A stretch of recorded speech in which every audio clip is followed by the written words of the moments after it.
کراچی کے علاقے گلشن اقبال میں ایک بہت ہی افسوسناک واقعہ پیش آیا۔ ایک 3 سالہ بچہ کھلے گٹر میں گر کر جان سے چلا گیا۔ جی، اور یہ کوئی پہلا واقعہ نہیں ہے۔ یہ صرف ایک حادثہ نہیں، یہ اس شہر کے ایک بہت بڑے بحران کی آپ کہیں کہ ایک علامت ہے۔ بالکل، اور آج ہم اسی پر بات کریں گے۔ یہ سمجھنے کی کوشش کریں گے کہ آخر اس واقعے کے پیچھے کیا وجوہات ہیں۔ ہاں، مطلب ریسکیو میں اتنی تاخیر کیوں ہوئی؟ ذمہ داری کس کی ہے؟ یہ طے کرنا اتنا پیچیدہ کیوں ہے؟ اور سب سے اہم سوال، یہ سب بار بار کیوں ہو رہا ہے؟ چلیں اس معاملے کی گہرائی میں اترتے ہیں۔ تو شروعات کرتے ہیں ریسکیو آپریشن سے۔ 15 گھنٹے، یہ تو بہت ہی لمبا عرصہ ہے۔ ایسا کیا ہو رہا تھا وہاں؟ دیکھیں، ریسکیو 1122 کے ترجمان نے خود اسے ایک بلائنڈ آپریشن کہا ہے۔ Blind operation? اس سے کیا مطلب ہے؟ مطلب انہیں کچھ نظر ہی نہیں آ رہا تھا۔ یوں سمجھیں کہ ان کے پاس ڈرینیج لائنوں کے نقشے ہی موجود نہیں تھے۔ کیا واقعی؟ انہیں اندازہ ہی نہیں تھا کہ پانی کا بہاؤ کس طرف ہے؟ بالکل، وہ بس اندازے سے کام کر رہے تھے۔ پھر مختلف محکموں کے بیچ کوئی رابطہ نہیں تھا۔ اچھا۔ پنجاب کے مقابلے میں یہاں صورتحال بہت مختلف ہے۔ وہاں سب مل کر کام کرتے ہیں، یہاں ایسا نہیں تھا۔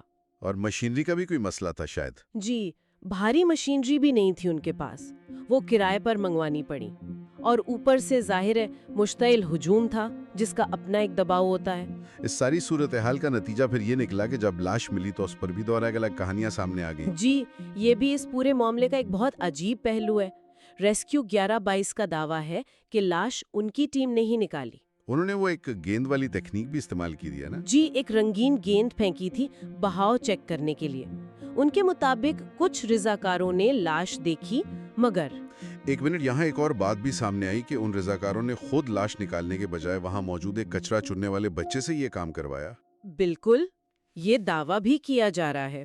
جبکہ دوسری طرف وہاں کے کونسلر اور سوشل میڈیا کی ویڈیوز میں ایک نوجوان ہے، تنویر۔ ہاں، میں نے بھی دیکھی وہ ویڈیو جس میں ایک پولیس آفیسر اسے شاباش دے رہا ہے۔ جی، تو دعویٰ یہ ہے کہ اصل میں اس نوجوان نے گٹر میں اتر کر لاش نکالی تھی۔ تو جب اتنے مسائل ہیں، مطلب نقشے نہیں، رابطہ نہیں، مشینری نہیں، تو پھر سوال یہ اٹھتا ہے کہ ذمہ دار کون ہے؟ اور بس یہیں سے اصل سیاسی کھیل شروع ہو جاتا ہے۔ کیسے؟ جماعت اسلامی نے سیدھا الزام واٹر اینڈ سیوریج بورڈ پر لگا دیا، اچھا۔ جبکہ کراچی کے میئر مرتضی وہاب، جن کا تعلق پیپلز پارٹی سے ہے، وہ کہہ رہے ہیں کہ ذمہ داری ٹاؤن چیئرمین کی ہے جو جماعت اسلامی کے ہیں۔ لیکن میئر صاحب نے یہ بھی تو دعویٰ کیا ہے کہ 1 سال میں 88,000 گٹر کے ڈھکن فراہم کیے گئے۔ جی، 88,000 بہت بڑا عدد ہے۔ تو اگر اتنے ڈھکن دیے گئے تو شہر میں یہ گٹر کھلے کیوں ہیں؟ یہی تو اصل سوال ہے۔ اور جب واٹر بورڈ سے پوچھا گیا تو انہوں نے تو صاف کہہ دیا کہ یہ سیوریج لائن ہے ہی نہیں، یہ تو ایک برساتی نالا ہے۔ یعنی یہ ان کے دائرہ اختیار میں ہی نہیں آتا؟ بالکل، تو ہر کوئی ذمہ داری ایک دوسرے پر ڈال رہا ہے، اور جب محکموں کو یہی نہیں معلوم کہ کون سا نالا کس کا ہے تو وہ ہنگامی صورتحال میں مل کر کام کیسے کریں گے؟ صحیح۔ تو پھر یہ ڈھکن آخر غائب کیسے ہو جاتے ہیں؟ کیا یہ صرف چوری کا معاملہ ہے؟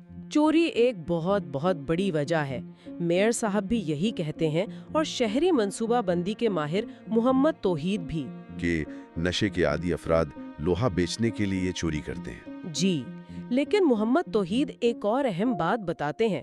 وہ کہتے ہیں کہ اکثر یہ ڈھکن اتنے غیر معیاری ہوتے ہیں کہ خود ہی ٹوٹ جاتے ہیں۔ اچھا، مٹیریل کا بھی مسئلہ ہے۔ اور تیسری وجہ جو شاید سب سے اہم ہے، وہ شہری ذمہ داری کی کمی ہے۔ ہم لوگ اپنے علاقے کی چیزوں کی حفاظت کو اپنی ذمہ داری ہی نہیں سمجھتے۔ تو اس سب کا مطلب کیا نکلتا ہے؟